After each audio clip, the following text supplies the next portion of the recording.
Hello, everyone. Welcome to another episode of the 401 Access Denied podcast. I'm really excited, as always, to bring you amazing guests, hot topics, and something to give you a bit of information that you can take away and really apply to your organizations and your security strategy. So today, I'm joined by an amazing guest I've been chasing for a long time. So I'm so happy to get this person. And not only did we get them on the podcast, but we also got them live in person. So we're joining you, and this episode has been recorded live from Black Hat. So I'm going to pass it over to Phil to welcome Phil to the podcast. So this is the 401 Access Denied podcast. I'm the host, Joe, and my guest today is Phil Kelvin. So Phil, do you want to give the audience a little bit about who you are, what you do? And absolutely. So my name is Phil Kelvin. I'm the Chief Product Officer at Delinea. So I lead the product team, the engineering team, cloud engineering team, and technical support team. So I always say I'm the one throat to choke when things go wrong. So now you got you on camera. Yeah, absolutely. I'm good with that. So I've been at Delinea for about 3 years. Joined just after the merger of Thycotic and Centrify, and prior to that, spent about almost a decade at Salesforce, led the platform engineering team there. Prior to that, had a few startups, sold one to Salesforce and one to Citrix, crashed a few others into the ground. Always been involved with enterprise software since I was a little kid. Early days, building software for Rockwell software and manufacturing control systems. So I love building large-scale platforms. Fantastic. And that's what today's episode is all about, taking that knowledge that you have and really around the evolution of platforms, because one of the biggest topics I've seen this year has been the acceleration and adoption of platforms. So that's what we're going to talk about today's topic and the theme. So let's talk about a little bit about the early days, the evolution. Where did platforms really start, and what was the birthplace of kind of that, really evolution? For me, and this is not for everybody, but for me, my very first job was as a co-op at Microsoft. And, so I was 18 or 19 years old, and I really got an exposure to Microsoft's sort of platform view of the world. Their world was, here's a set of APIs that are built into the Windows platform, and that's what that's how they would call a platform. So they'd ship that, and as you evolved, other applications started building on top of Windows and on top of Linux and Unix, and they'd build their own platform on top of the Rockwell software. For example, when I started, we had something called RSView32, which is a great mechanically nerdy name, but that was for manufacturing control systems. And then as you fast forward, you look at platforms like Citrix Metaframe, and obviously in my days at Salesforce, the Salesforce platform technology change evolves over time, moving to the cloud. Absolutely. How it was delivered, I think that's the big change, and how we consume it. Because I lived through the days of the WinFrames and Metaframes, and it was always about, that was the virtualization delivered platform. It was about that, thin client. It allowed you to deliver applications across, large environments.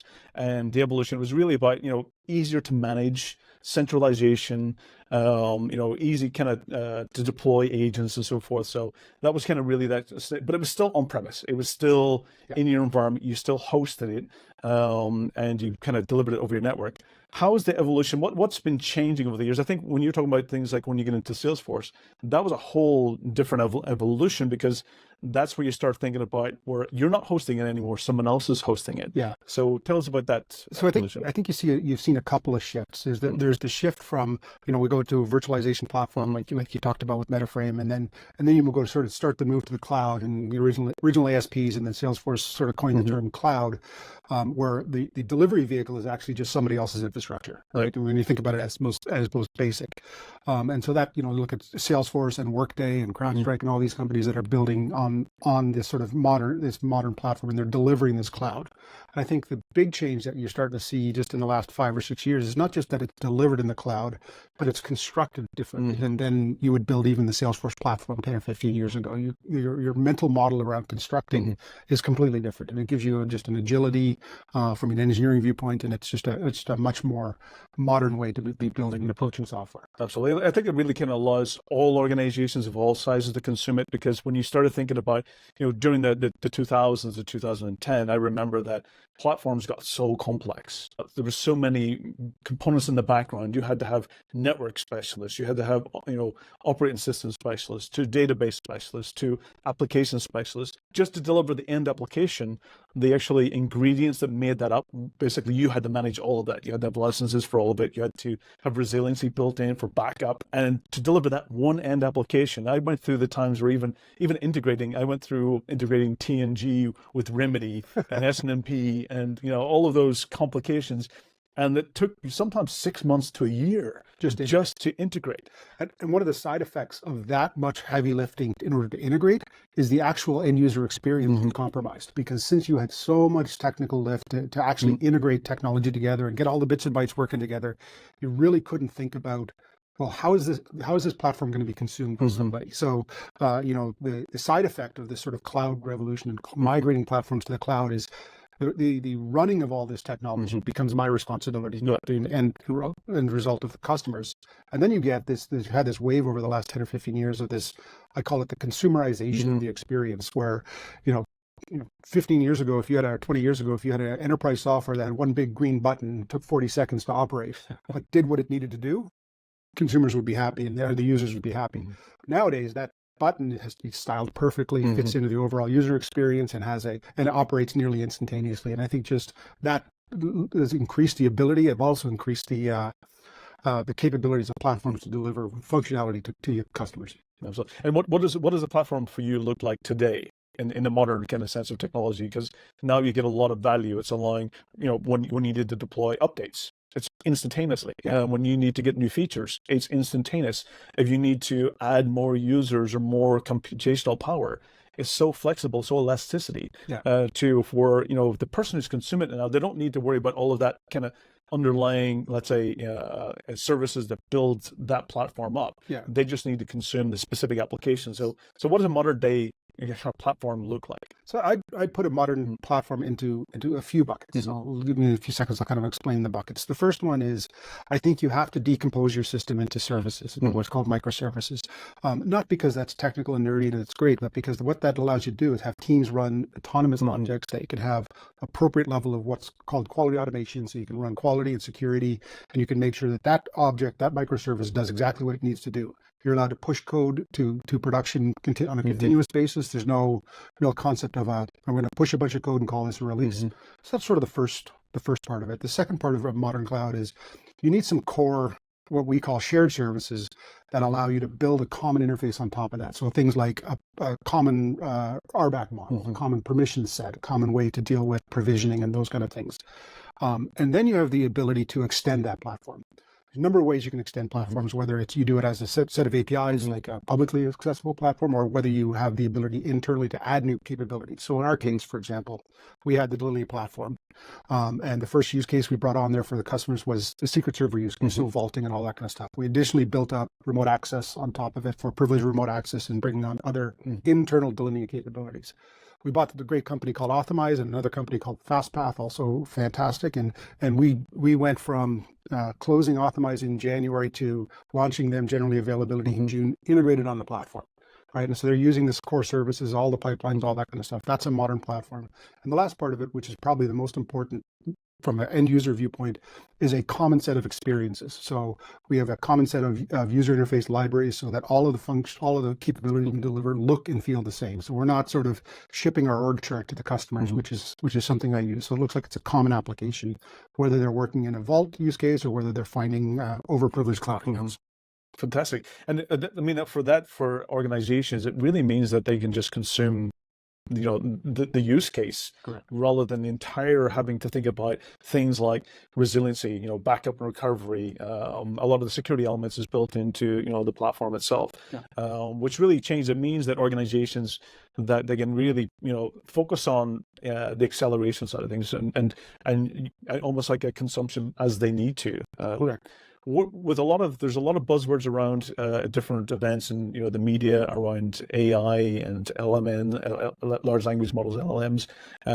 What's happening on the platform side when it comes to integrating some of the more futuristic side of things? What's happening? So again, coming back to some of the benefits of sort of a modern architecture, we're just rolling out a feature we're calling AI-driven audit, and so. Getting into a little bit of the features of the overall platform, you can check out a secret, and then go remote into a machine and do some work on that machine. And as part of governance, we actually allow our customers to record what happened in that screen, so during that session, in that privileged session. And so you could think about hundreds of hours of recorded sessions, and somebody's job would be to go and walk through that and kind of walk through 100 hours. So what AI-driven audit does is it actually looks at those video files. It does an OCR on them to turn it into a story, and then it applies an LLM model to the to that to find anomalies. Mm-hmm. So, for example, if I'm an admin, I normally go in there and work around a database, but I suddenly went in there and reset a password. Mm-hmm. Well, that's not normal. So I can get flagged by the system. So instead of having to watch hundreds of hours to find anomalous behavior or maybe insider threats or whatever, I can maybe look at 5 videos in 5 very specific locations.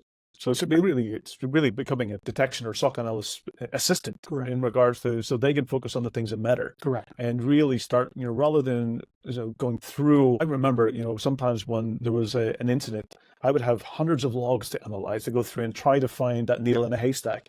And what this is doing is showing you the needle in the haystack, It's exactly which that. you need to go and look at. And you can present it in the platform interface. You can present it in a nice, very clean. Here's a red alert sign that you need to go over here right quick. So the user doesn't have to go and fish through, find that needle in the haystack, and do all that stuff. And it just ends up being orders of magnitude faster, very targeted. So in this case, it really potentially reduces that dwell time significantly, because that's one of the biggest challenges many organizations have. Yeah. Is finding the needle in the haystack and reducing the dwell time, which sometimes is months for many organizations to find the attackers or find the abusive privileges been in the organization. So really kind of reducing that dwell time and accelerating time to discover. Yep. Yeah. And then of course remediate it as quick as possible after that. So fantastic. And what's your vision for the future? What do you see? What's coming?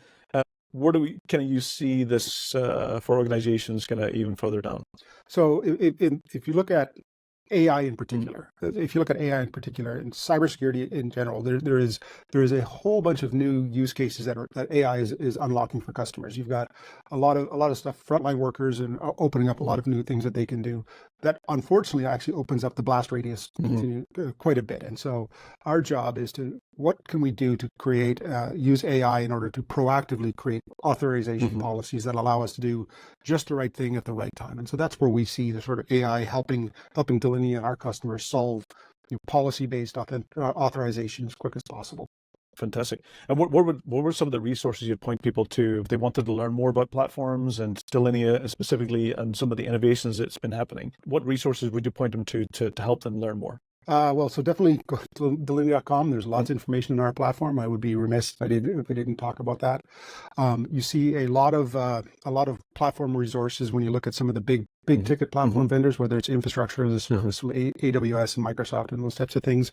There's a tremendous amount of platformization resources around some of the platform technologies like Kubernetes and all that kind of stuff. And then, my work at Salesforce, as I said, for quite a long time, and there's on the Salesforce world, there is a lot of good information on why platform and why not platform. So, and where do you go for knowledge, or how do you consume your next knowledge in the future? So I consume lots of different ranges of knowledge. I spend, on the technical side, I still spend enough time in technology that I need to go in there. I spend a lot of time in things like Stack Overflow, putting articles around that, looking around GitHub.